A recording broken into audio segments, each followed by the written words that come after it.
Hello friends, welcome to ஆரோக்கிய சமையல். இன்னைக்கு நம்ம ஒரு ஸ்நாக்ஸ் ரெசிபி தான் பண்ண போறோம். வாங்க எப்படி செய்யலாம்னு பார்க்கலாம்.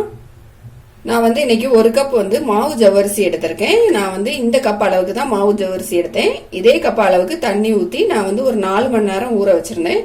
நல்லா 4 மணி நேரம் ஊறின பிறகு பார்த்தீங்கன்னா நல்லா இது ஊறிடுச்சு. நம்ம கை வச்சு ப்ரெஸ் பண்ணி பார்க்கும் போதே தெரியும். இது நல்லா உடஞ்சி வருது பாருங்க. நல்லா ஊறி இருக்கு. நம்ம கரெக்டான தண்ணி ஊத்தினா நமக்கு அதிகமா தண்ணி வராது. அந்த தண்ணிலே நமக்கு ஊறிடுச்சு. இதுல இப்போ தண்ணியே இல்லை பாருங்க. நான் ஊத்தின எந்த தண்ணியுமே இல்லை. இதுல ஒரு மிக்சி ஜார் எடுத்துக்கலாம். இதுல கொஞ்சமா மல்லியல் எடுத்து வச்சிருக்கேன். இதை நம்ம இது கூட போட்டுக்கலாம். ஒரு சின்ன துண்டு இஞ்சியும் ஒரு 5 பல் பூண்டு எடுத்து வச்சிருக்கேன். அதையும் நம்ம இதுல போட்டுக்கலாம். ஒரு பச்சை மிளகாய் எடுத்து வச்சிருக்கேன். இதையும் நம்ம இதுல போட்டுடலாம். காரத்துக்கு எவ்வளவு தேவையோ அந்த அளவுக்கு நீங்க பச்சை மிளகாய் சேர்த்துக்கங்க. இப்ப இது எல்லாத்தையும் நம்ம அரைச்சிட்டு வந்துடலாம். நான் எல்லாத்தையும் அரைச்சிட்டு வந்துட்டேன். நம்ம இப்போ ஓபன் பண்ணி பார்க்கலாம். பாத்தீங்கன்னா எல்லாமே நல்லா அரைப்பட்டுடுச்சு. நம்ம இதை எடுத்து வச்சுக்கலாம். இப்போ மிக்சிங் பவுல் ஒன்று எடுத்துக்கலாம். இதுல நம்ம ஊற வச்சிருந்த இந்த ஜவ்வரிசியை போட்டுடலாம். இதுக்கு மாவு ஜவ்வரிசி தான் நல்லா இருக்கும். நைலான் ஜவ்வரிசி நல்லா இருக்காது. அதனால இந்த ஜவ்வரிசியை எடுத்துக்கங்க.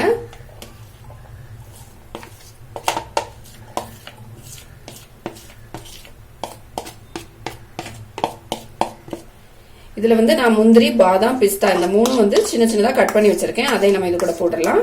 நீங்க இதுக்கு பதிலா வேர்க்கடலை கூட பொடிச்சு சேர்த்துக்கலாம். அப்புறமா நம்ம மிக்சியில அரைச்சி வச்சிருந்த இந்த பச்சை மிளகாய், இஞ்சி, பூண்டு எல்லாமே எடுத்து இதுலயும் போட்டுடலாம். ஒரு உருளைக்கிழங்கு துருவி தண்ணியில போட்டு வச்சிருக்கேன். இதையும் நம்ம புளிஞ்சிட்டு இது கூட சேர்த்துக்கலாம்.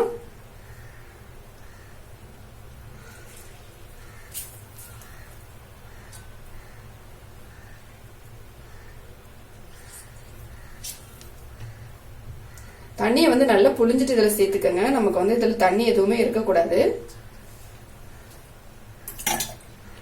ஒரு 1/4 டீஸ்பூன் பெப்பர் தூள் எடுத்திருக்கேன். இதையும் நம்ம இது கூட போட்டுக்கலாம். தேவையான அளவு உப்பு சேர்த்துக்கலாம்.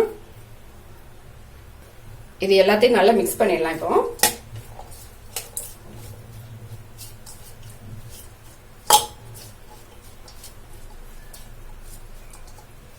நல்லா மிக்ஸ் பண்ண பிறகு நமக்கு பைண்டிங்க்கு வேண்டி நான் 2 ஸ்பூன் அளவுக்கு அரிசி மாவு எடுத்து வச்சிருக்கேன். இதை நம்ம இதுல போட்டுக்கலாம். நம்ம அரிசி மாவு போட்டுட்டு நல்லா மிக்ஸ் பண்ணும்போது நமக்கு தேவைப்பட்டுனா எக்ஸ்ட்ராவா சேர்த்துக்கலாம். இதுல இதை கை வச்சு நல்லா மிக்ஸ் பண்ணிடலாம். நம்ம மிக்ஸ் பண்ணும்போது நமக்கு கையில ஒட்டாத அளவுக்கு வரணும். கையில ஒட்டுச்சுன்னா நம்ம எக்ஸ்ட்ராவா இதுல அரிசி மாவு சேர்த்துக்கலாம்.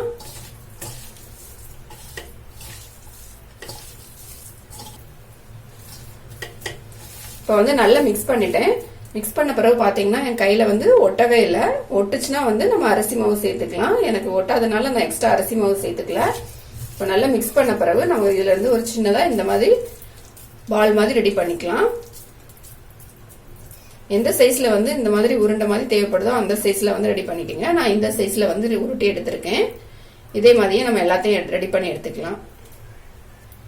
நான் எல்லாத்தையுமே இந்த மாதிரி பால் மாதிரி உருட்டி எடுத்துக்கிட்டேன். இது எல்லாத்தையும் நம்ம பிளேட்ல எடுத்து வச்சுக்கலாம்.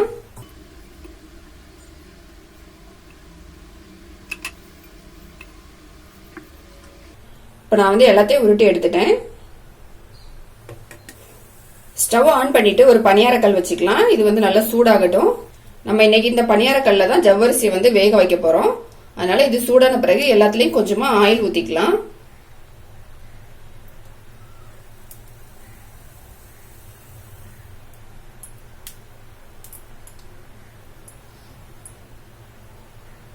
எல்லாத்துலயுமே ஆயில் ஊத்திட்டேன். இது சூடாயிடுச்சு. சூடான பிறகு நம்ம ஸ்டவ்வை சிம்லே வச்சுக்கலாம். வச்சுட்டு இதை வேக வச்சுக்கலாம். இப்ப நம்ம ரெடி பண்ணி வச்சிருந்த இந்த உருண்டையை எல்லாத்துலயும் வச்சிடலாம். எடுத்து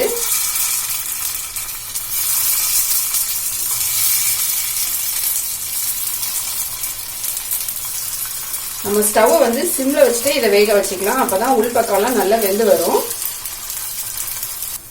உங்ககிட்ட இந்த மாதிரி பணியாரக்கல் இல்லைன்னா இந்த ஜவ்வரிசியை வடை மாதிரி தட்டிக்கிட்டு நீங்க தவால போட்டு கூட ஃப்ரை பண்ணி எடுத்துக்கலாம். இப்ப நம்ம க்ளோஸ் பண்ணி வச்சிடலாம். இத இப்ப நம்ம இதை ஓபன் பண்ணிக்கலாம்.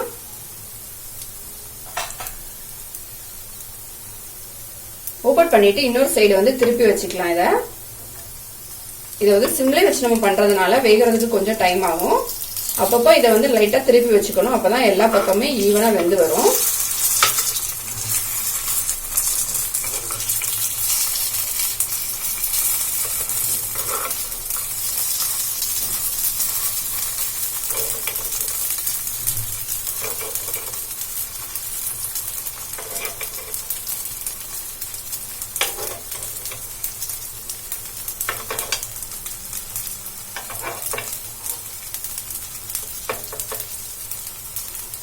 எல்லாத்தையும் வந்து திருப்பி வச்சுட்டு நம்ம மறுபடியும் க்ளோஸ் பண்ணி வச்சிடலாம்.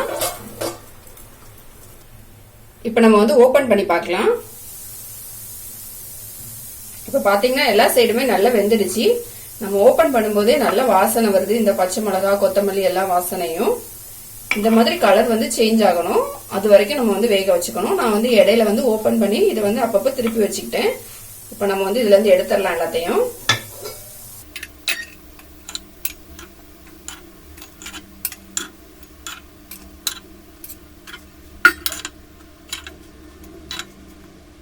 ஜவ்வரிசி வச்சு எப்படி ஒரு ஸ்நாக்ஸ் பண்ணலாம் அப்படிங்கறத பார்த்தோம். இது வந்து செய்யறதுக்கு ரொம்ப டைம் ஆகாது. நம்ம ஊற வைக்கிற டைம் தான், அப்புறம் நம்ம வந்து வேக வைக்கிறதுக்கு ஆகிற டைம் தான். ஸ்கூல்ல இருந்து வர குழந்தைங்களுக்கு இதை வந்து நீங்க செஞ்சு கொடுத்து பாருங்க, ரொம்ப விரும்பி சாப்பிடுவாங்க. இந்த வீடியோ உங்களுக்கு பிடிச்சிருந்தா லைக் பண்ணுங்க, ஷேர் பண்ணுங்க, மறக்காம என்னோட சேனலை சப்ஸ்கிரைப் பண்ணுங்க.